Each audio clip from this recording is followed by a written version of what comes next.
Hello and welcome to Surrendering Average. I'm your host, Joel Mahe. Today's episode is titled Protecting Your Personal Energy. And this is a massively important topic because if you're wanting new results in your life, if you want to attain those goals, you will need to learn how to generate more energy and also become cognizant of the things that are affecting your energy. Because the activities and people we hang out with will impact the quality of your thinking, your inspiration, your capability to dream, and of course, your energy levels. So there's so much practical information in this episode. So please focus in and be present as you begin to surrender your average life. Hello and welcome back to the show. I hope you all are having an amazing day today. And truthfully, I am looking forward to this fall season. We just entered fall a couple days ago, and this summer has been a doozy in a good way. I've done so many fun activities, got married, we bought a condo in Canmore, gone to the fly-in cabin multiple times. It's just been an action-packed summer and it's been so much fun.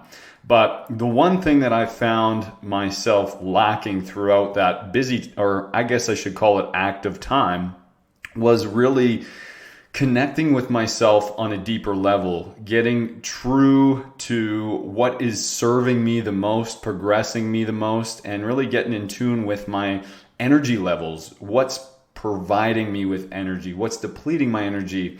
There's just been such a consistent roll of fun activities and still working my full-time job and just so much on the go that it's been a lot more difficult to get in tune with my intuition and what serves me at the highest level and progressing me forward with my vision and my life goals. And that really spawned this episode today, which is titled Protecting Your Personal Energy.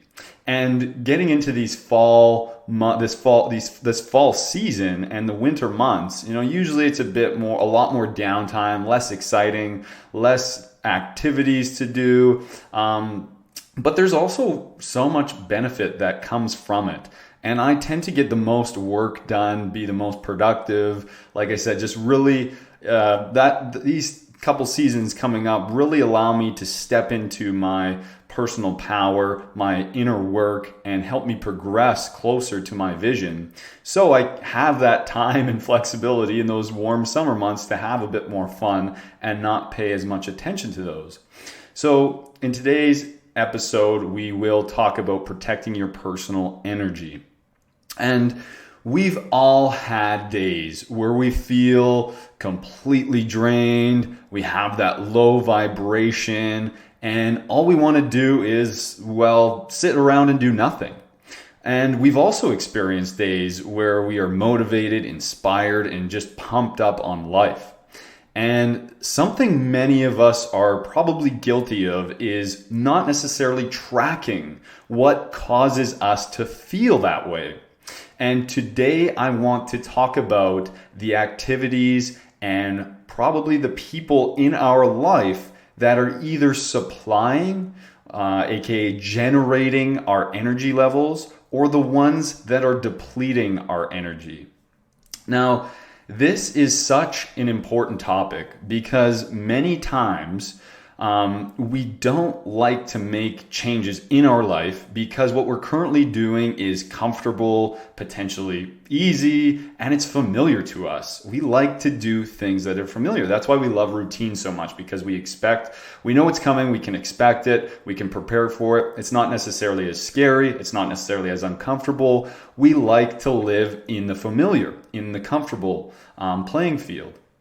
And we are living life like we currently have all this time because that's the way we think it's supposed to be. And today I'd like to challenge that way, because if we want new results in life, we will have to evolve into a new or into a different version of ourselves.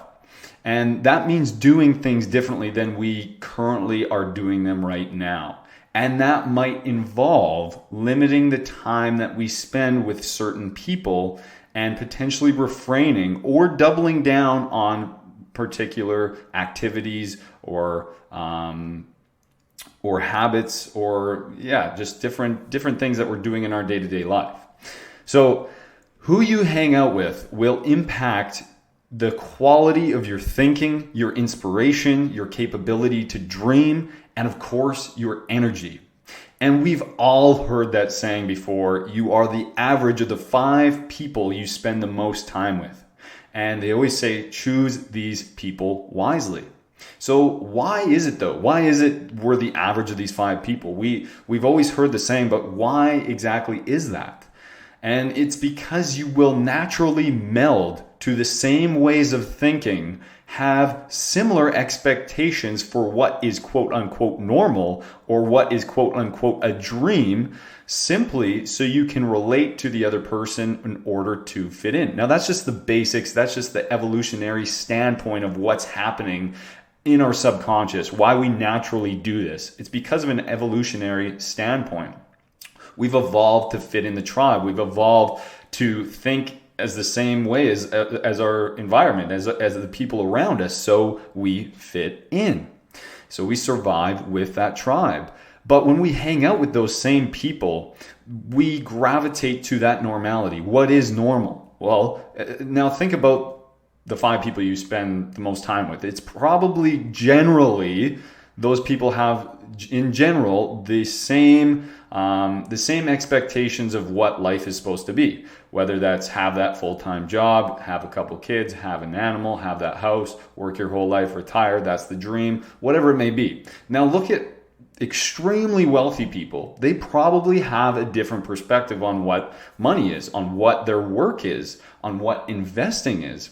Even for me, for an example, I always wanted to become wealthy. I always wanted more finances in my life. I never wanted money to be an issue in my life with my family, based on what my upbringing was. And we weren't hard done by any means, but money was always an issue. We didn't have enough money. There was never enough money to do all the things we wanted to do. And I just didn't want that. And I don't want that in my life moving forward when I have a family.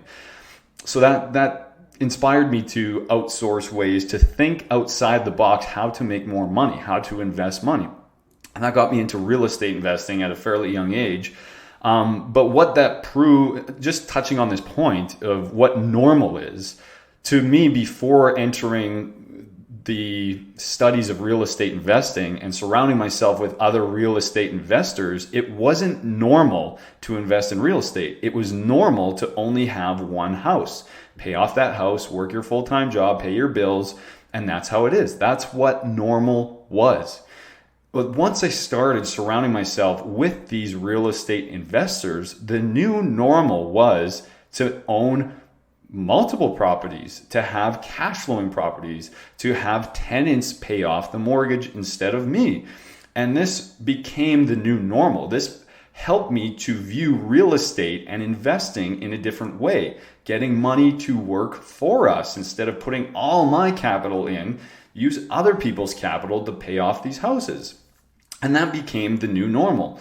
So when we only surround ourselves with the people that have the same beliefs, that have the same perceptions, that view the world the same way, it's going to limit us into that same way of thinking. That's why when you surround yourself with the average of 5, you are the average of 5 people you hang out with. If you stretch that average, if you start to hang out with people who think a bit differently than you, who see things differently, who have things that you may not have, that now your belief system, the way you view things, begins to shift in similar ways as them. So you don't want to constrict yourself with the exact same people, that mentality, for your whole life, especially if you want to grow, especially if you have big dreams, new desires, and you want something different in your life. The people you hang out with have a massive impact on that. And on top of who you hang out with, we have to also be cognizant of the activities, hobbies, and habits that deplete or generate our energy.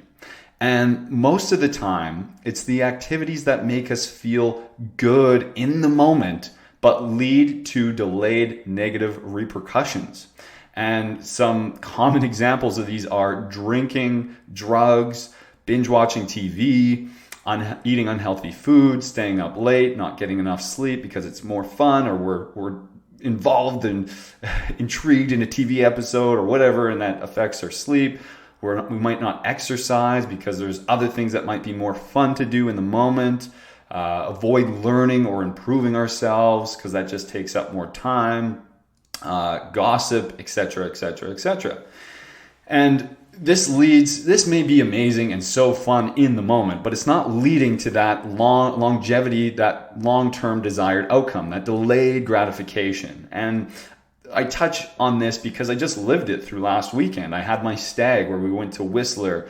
It was incredible. It was an amazing time. We had this ballin' Airbnb. It was like multiple $1 million home. It was everything that I would design in a house. It had the modern touches with the wood cabin walls, had a hot tub, had a pool table, had so many rooms. Because it was my stag, all the boys gave me the penthouse suite up on the top floor, and it was just incredible. And it was amazing. But it was a reminder of, we drank a lot, we stayed up late, we did all these things that were amazingly fun. Now I can just imagine if I did this all the time, there's no way I would be moving towards my goals or my vision. Yes, there's exceptions. I only have one stag in my life. So for me, I framed it that way. This only happens one time. I can come here, I can be present, I can have fun, I can do the things I don't normally do, and I will be okay. But if I were to do this all the time, well, that is a different story. I saw the consequences, the full week it's taken me to essentially fully recover from that, to have that mental clarity, to be as sharp as I need to be, to progress and evolve, to bring me closer to the vision in life that I want to lead and live every single day. So we need to be aware of those activities that deplete our long-term energy, not that are necessarily fun in the moment. Yes, it's good to mix those in every now and then, but what is the delayed effect of those activities?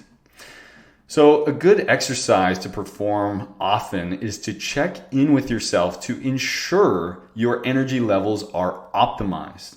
Now, for this exercise, it's a very simple exercise that you can do right now. Press pause on the episode, or when you're back home, if you're listening to this on a commute or whatever it may be. It's very easy to do, and there's no lying in this exercise. It'll just be a blunt, black or white, what is depleting your energy or what is generating your energy. And all you do is take a full piece of paper and draw a line right down the middle. On the top left-hand side, you write out energy suckers or energy drainers or depleters or whatever word resonates with you. And on the right-hand side, you write energy supplier, energy generator, whatever it may be, whatever word resonates with you. And you literally just categorize every activity, every habit, every person you hang out with, put them on one side of the paper or the other. Now note, this exercise can be added to as you go. Now that you will be aware of to check in with yourself after you hang out with a certain person or after you do an activity or exercise, make sure you put it on the piece of paper. Analyze, check in with yourself. How do I feel after I just hung out with this person? And another important note is this exercise will only work if you are brutally honest. There's going to be some people on there that we might not have been aware that it is affecting our energy in a negative way, because we enjoy or we like them. We like them as a friend. We like them as a family member. But sometimes we need to be brutally honest to see how this is actually affecting us, affecting our progress, affecting our energy levels. And here's some tips to help you be aware if you are hanging out with somebody who sucks your energy. We'll call them an energy vampire. And people who drain your energy are typically people who are cynical, who resist efforts to be optimistic. You can feel the lack of support from them, or the fact they don't acknowledge your positivity or successes in life. You just feel that they aren't supporting you, that they don't really care what you're up to, or they don't support your success, or they're not happy for you. They may leave interactions, or you may leave those interactions emotionally or physically exhausted. You may experience anxiety, fatigue, or frustration when you talk or hang out with them. You may worry about their issues or what they think about you more than your own well-being. You tend to worry. What are they thinking? Oh my gosh, what if I say this? What are they going to think of me? Instead of thinking about your own well-being, how might this serve you if you actually say those things, if you actually share your truths? Your positive feelings for them are beginning to dissipate, are starting to disappear. You're feeling less positivity towards them. You can't be yourself around them, or you hold back your true thoughts and feelings. And this is a big one. And this one happens a lot when you're going through a lot of personal change. This is a huge one because people expect you to stay the same. People want to maintain that familiarity. They want to maintain that normality, what they expect. They want predictability. And when you bring something new, because you're going through something new in your life, it may challenge them. And you may feel like you can't be yourself, that you can't express what's going on in your life, how you actually feel about a certain topic or subject.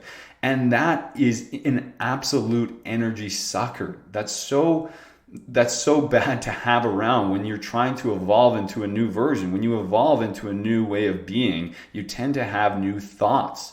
And if you can't share those openly, that's a very difficult spot to be. And it takes energy to hide that, to stay how you used to be. You're literally retracting yourself to old ways of being. And those energy vampires, they rarely will express genuine happiness for you.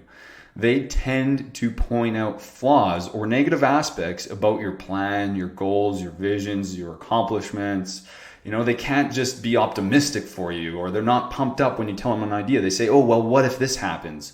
Well, what if this turns bad? And they bring in the negativity. Like it's so difficult to share and be inspired and to be authentic when you're all excited to tell your loved ones or friends or family or even coworkers what's going on in your life, what your goals, what your vision are. And they come back with all the reasons why it's a bad idea. All the reasons why it could go south, all the reasons why, it's not a good idea. And that is just not a good place to leave. And you leave that going in, you're all excited to share this great news and this good idea or this new venture that you have.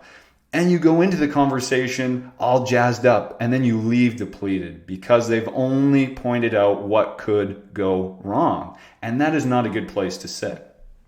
They may struggle with envy and jealousy. They tend to focus on their problems or highlight how their problems are always bigger than yours are. And you're changing your desired actions in life to align more with theirs, even if it's not aligned with the path you are trying to take. Now, that again is such a dangerous spot to be in. If you're trying to make changes, if you're trying to go in a new direction, and then you hang out with someone and catch yourself falling back to aligned actions with how you used to be just so you fit in with them, that is an energy depleter. You do not want to be in that position, and you need to become aware of what's going on. Otherwise, all that you're guaranteeing is stagnation. It's going to be so hard to breach from that point, to become that new person, to become aligned with your new vision, if you keep reverting back to these old patterns and these old ways simply to fit in with somebody because they are going to accept you for only the old you and not the new version. Now, after completing this exercise, it might be obvious which people or activities are on each side of the paper. You might say, oh, okay, yeah, clearly I knew that. But for some, it might be pretty shocking. And in either case, new action based on this data, based on that piece of paper, there's your data. It's either depleting your energy or it's generating your energy. It's either black or white. So now based on this data, you need to take consistent actions to align yourself with that side of the paper, which is providing you with energy. And we have that power to take those new actions. And I like to think of a metaphor for this case, which is, think about a utility supplier, whether it's Enmax Energy or EPCOR or whoever your city utility provider is.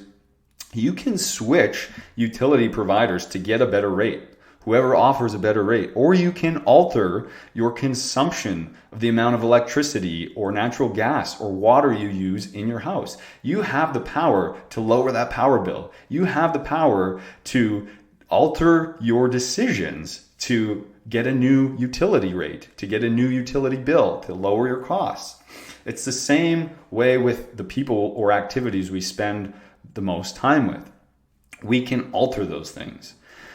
Now, again, this may include changing old paradigms, such as family is everything, or keeping that best friend around simply because they have been your best friend forever. Knowing people your whole life doesn't mean they fully understand or support you. Now, think about this. What if you're in an absolute poisonous relationship with a family member and you're only sticking it out and grinding it through because they're your family? Well, that is not a healthy place to live, and you are guaranteeing a depletion of energy. That's not to say you can't repair and make that relationship better, but we may need to shift those old paradigms of, if you have that paradigm, is family is everything, they come number one no matter what. It's like, well, if they're absolutely sabotaging your life, they might not need to be number one in this moment. That's not to say that things can't get better and you can't repair that, but we need to be aware of that. Or if we have that old friend who we've just had our whole life, but we keep thinking the same thoughts, having the same beliefs, talking the same way we talk, because we've done it our whole life with them, that's also going to be holding us back, keeping us within those parameters of the same 5 people we hang out with, and which will lead to the same results. So always ask, is this relationship serving both parties? Do I feel respected? Do I feel heard? Do I feel supported by this person or activity? Do I respect and support them as well? It needs to go both ways. And Jess and I have felt a shift over the last few years once we started making changes in our life, and once we started having new beliefs and thinking new ways and dreaming bigger and formulating a life that serves us and moving us in the direction of our vision. And we've felt the shift with some friends and people in our lives, and have had to be extremely cognizant of what activities affect our energy. And we strive to live optimally every day, and we are pursuing the life we desire. We really had to get real with this exercise of energy depleters or energy suppliers. And Jess and I frequently openly talk about this topic. How do we feel after that activity? How do we feel after that interaction with a certain person? And for us, it always boils down to looking at this topic in a very simplistic manner. Is this person or habit or activity generating energy in my life, or is it depleting my energy? Simple. It's the simple, real truth that we have to face. And we ask that question, and then we analyze, and then we can make the necessary tweaks and alterations of how much time we're spending, or if it's worth it, or we can adapt from there. But first of all, we need to be real. We need to have the awareness of what's going on, how it's actually affecting our life, how it's affecting our energy levels. So once we're aware of this, what can we do? Well, I've come up with a few tips of what we can do. First tip is protect your energy by bringing positivity to how we view the people around us.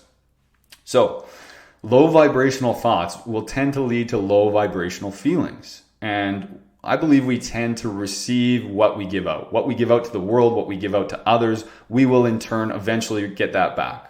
Meaning, if you gossip and talk badly about others, you will naturally be expecting people to be doing the same about you. You gossip about them because you believe they're gossiping about you. So instead, respect others, talk highly about them, and choose to see their best attributes.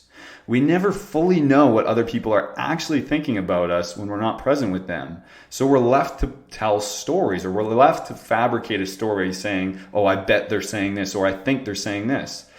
So what if we tell amazing stories about them when they're not in our presence? And then it's going to be a lot easier for us to believe that they're telling good stories about us. So in doing this, it just makes it easier to imagine that people are doing the same, talking positively about us. It doesn't mean it's necessarily the truth, but it makes it easier to imagine that. And the more positivity and the more good we give out, the more we can reciprocate. So protect your energy by bringing positivity to how we view the people around us. The second tip is be aware of familiar energy patterns. Now, I tend to get absorbed into old energy patterns so for instance, when I walk into my parents' house, because I lived in that environment for so many years of my life around them. And when I still to this day go into that house, I am flooded with the old energy patterns of how I used to feel and act when I lived there. Not necessarily aligned to the person I am today. Or even such an example as on the Stag, I was hanging out with my old friends, who many of them I went to high school with. And right as soon as we got back together, we were acting, joking, telling the same jokes, thinking the same ways, and just being like we used to. Don't get me wrong, it was a blast, but it was that familiar energy pattern. But if we do this too often, and if we don't course correct and take new actions and take ownership for how we're showing up in those environments, it's going to hold us back and keep us in that familiar energy pattern. But to become a new version of ourselves, we need to have a different energy that we emulate. We need to emulate the energy of the new version of ourselves over and over and over again. So we will need to break free from our old patterns.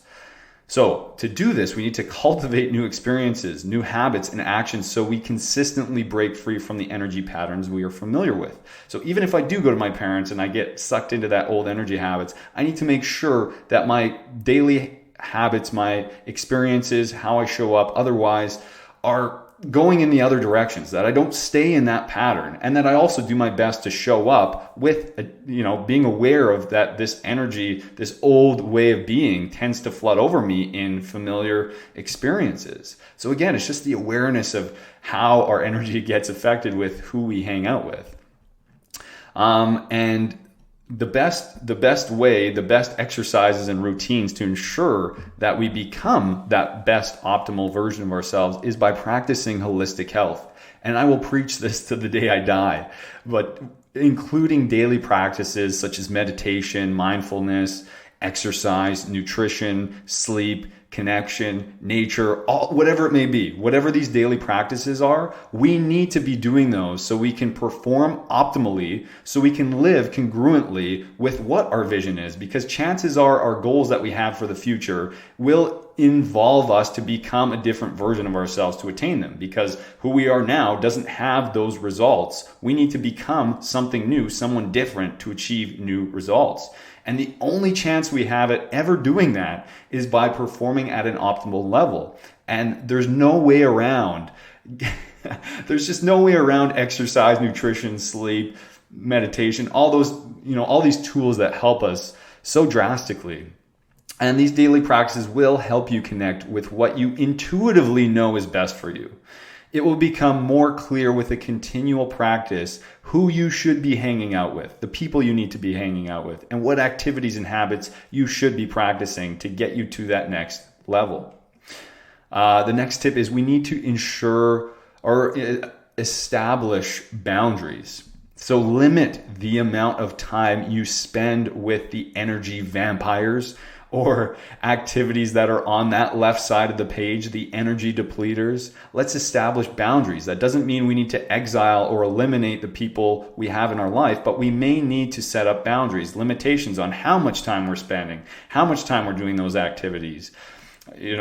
For me, it was drinking was a big one. I used to party a lot, and I really had to set up some massive boundaries around that. Because I couldn't perform optimally if I was partying, or if I was having more drinks than I wanted to, or if my sleep schedule was getting affected by it. We need to establish those boundaries to protect our energy levels. And the last tip is know your limits. Don't be obligated to perform tasks or hang out with people in the same manners as you have been previously. Now, if you have that friendship that you always hang out till 2 a.m. and stay up late having drinks and socializing, know your limits. You don't need to do that anymore. You can create new limits. Don't feel obligated or guilty to do things that you've done before because you have a new agenda, you have new goals, you have a new vision. So within that new vision, know your limits. So that basically sums up the episode. Just a friendly reminder that if you have been listening to this podcast, if you enjoy this podcast, if any of my messages are serving you, please rate and review this podcast. It's a very easy thing to do, and it's going to help this podcast reach more and more people. It's very difficult to find the podcast unless it has more views, more reviews, and it's just really going to help this blossom into something bigger and attract more people. So I would really appreciate if you could help me out there. And also a reminder that if you're looking to evolve, if you're looking to progress, if you're looking to attain new goals in your life, in particular men in relationships or anything in your life, if you want new results and any of my messages have been resonating with you, feel free to check out my website at joelmahe.ca. Reach out to me, send me a message, and I'd love to hear from you. I'd love to hear if my message is having an impact on you or if you'd be interested in working with coaching one-on-one with me. That is a service I provide, so feel free to reach out, and I'd love to hear from you. So to wrap up this episode, this can be something that is very difficult to face. We might feel guilty or resistant to fully accept the truth of what might be affecting our energy levels. One thing is certain. If we don't make any changes, we are solidifying our stagnant destiny. If you desire to move closer to your dreams, to have a higher level of thinking, and to have more inspiration, then you need more energy. Become aware of the people and aspects in your life that either supply your energy or deplete it, and you will surrender your average life. Thank you so much for listening. I hope you have an amazing day. Take care.